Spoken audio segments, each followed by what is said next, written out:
गेली 18 वर्ष रखडलेल्या मुंबई गोवा महामार्गाचे काम मार्गी लावण्यासाठी नेत्यांनी पाहणी करून महामार्गाची एक लेन तात्काळ सुरू करण्याचे निर्देश दिले होते. मात्र नेत्यांच्या आदेशानंतर कंत्राटदाराने दाखवलेली घाई आता वाहनधारक आणि स्थानिकांच्या अंगाशी येताना दिसत आहे.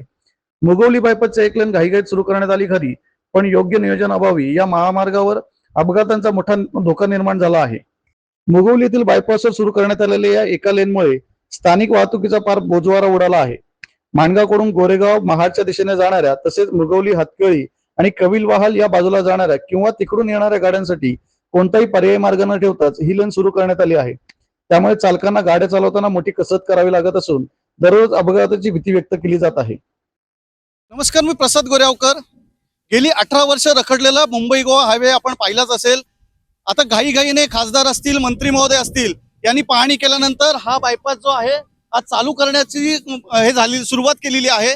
परंतु प्रश्न असा पडतो की हा बायपास चालू केल्यानंतर महाड दिशेकडून ज्या माणगाव दिशेकडे जाणाऱ्या गाड्या आहेत त्या गाड्या जाणार कशा, किंवा माणगावकडून ज्या येणाऱ्या गाड्या आहेत त्या गोरेगाव आणि रत्नागिरी साईडला जाणार कसा, असा प्रश्न उद्भवला आहे. कारण हा जो रस्ता दिलेला आहे, ह्या रस्त्याला कुठेही पर्यायी मार्ग दिलेला नाही. शिवाय इथे स्वयंभू गणपती मंदिर आहे, मुगवली गाव आहे, अनेक जणांचं श्रद्धास्थान आहे.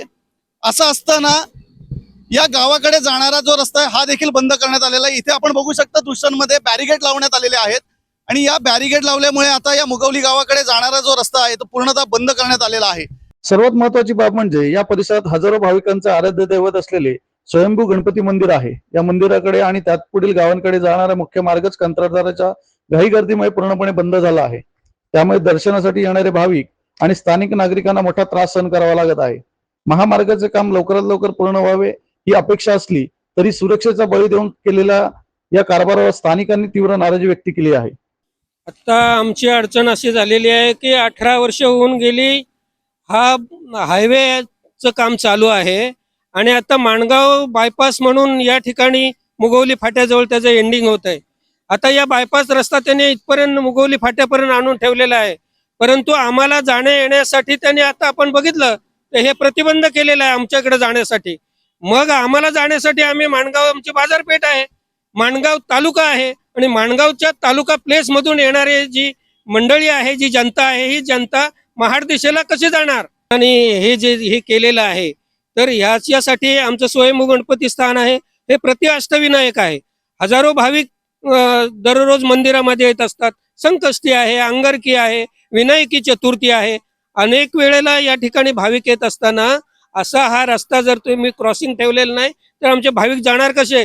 मुख्य गोष्ट म्हणजे या ठिकाणी अपघाताचं हे एक तयार केलेलं आहे हे ठिकाण अपघाताचं.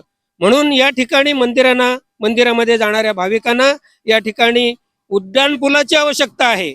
उड्डाणपूल बांधणं अगदी गरजेचं आहे. तर आपण बघू शकता इथे बायपास हा दिलेला आहे, हा चुकीच्या पद्धतीने दिलेला आहे. त्याच्यामुळे ग्रामस्थांची मागणी आहे की पर्यायी मार्ग याच्यासाठी करून द्यावा. कारण हा जो आहे हा अपघाताचं स्थळ आता झालेला आहे. येणाऱ्या गणपती उत्सवामध्ये इथे अनेक बऱ्याच वेळेला अशी अपघात होऊ शकतील अशी संभावना आहे. तरी प्रशासनाने या ठिकाणी लवकरात लवकर उपाययोजना करून हा जो मार्ग आहे तो खुला करून देण्यात यावा किंवा यासाठी पर्यायी मार्ग देण्यात यावा अशी मागणी ग्रामस्थांकडून करण्यात येत आहे.